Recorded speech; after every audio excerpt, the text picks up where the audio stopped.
নমস্কার সবাইকে। রাশিয়া এবার সাটেলভাবে ওয়ার্নিং দেওয়া শুরু করে দিয়েছে বাংলাদেশকে। মনে করিয়ে দিচ্ছে যে ভারতের সাথে সাথে রাশিয়াও কিন্তু দায়িত্ব নিয়েছিল বাংলাদেশের লিবারেশনের জন্য 1971-এর। সো বাংলাদেশের সেটা মনে রাখা উচিত। সাটেলভাবে বুঝিয়ে দিয়েছেন যে এরপর সিচুয়েশন না হলে কিন্তু আরও বেশি বিগড়াতে পারে, বাংলাদেশ আরও বেশি প্রবলেমে পড়তে পারে। চলুন পুরো ব্যাপারটাকে ডিটেলসে জেনে নেওয়া যাক। পাশে দেখছেন ইনি হলেন আলেকজান্ডার খোজিন, রাশিয়ান অ্যাম্বাসেডর বাংলাদেশে। রিসেন্টলি একটা প্রেস কনফারেন্স করতে গিয়ে সাটেলভাবে ওয়ার্নিং দিয়ে দিয়েছেন সোজা বাংলাদেশের বর্তমান সরকারকে, মানে ইউনুসকে। মনে করিয়ে দিয়েছেন 1971-এর কথা।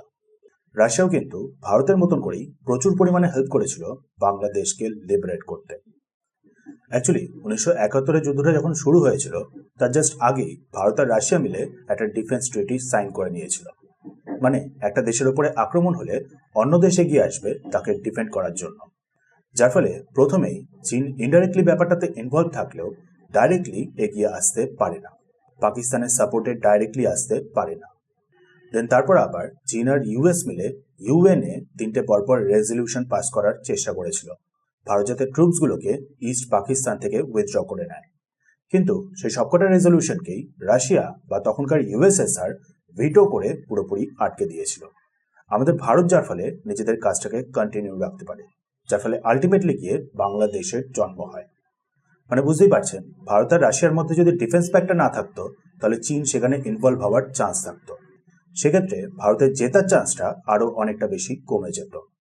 সাথে আবার ইউএনের রেজলিউশনগুলোকে ভিটো না করলে ভারতকে ট্রুপসগুলোকে উইথড্র করতে বাধ্য হতে হতো। মানে সেক্ষেত্রে ভারত নিজেদের তরফ থেকে কাজটাকে কন্টিনিউ রাখতে পারতো না, ফলে আলটিমেটলি বাংলাদেশের জন্ম হতো না।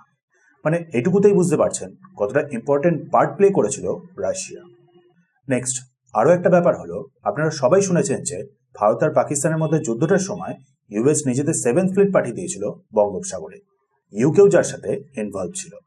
চেষ্টা ছিল ভারতকে আটকানো আর সম্ভবত ভারতের ওপরেই আক্রমণ করা।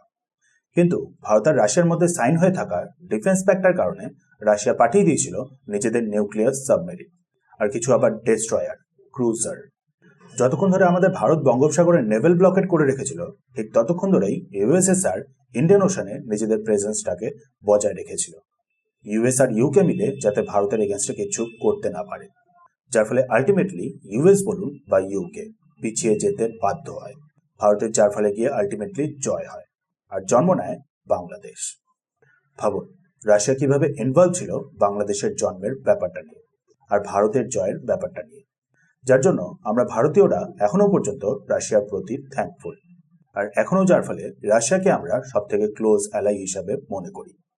রাশিয়ার দরকারে এখন যার ফলে আমাদের ভারত রাশিয়ার থেকে কোনোভাবেই মুখ ঘুরিয়ে নিচ্ছে না। সেখানে দেখুন বাংলাদেশ এখন কি করছে, আর এই জিনিসটাকেই রাশিয়ান অ্যাম্বাসেডর বাংলাদেশকে এবার মনে করানো শুরু করে দিয়েছে। বাংলাদেশ যখন স্বাধীন হয় তখন বাংলাদেশের মুক্তিবাহিনীকে ট্রেনিং দিয়েছিল সেই ভারতীয় সৈন্যরাই।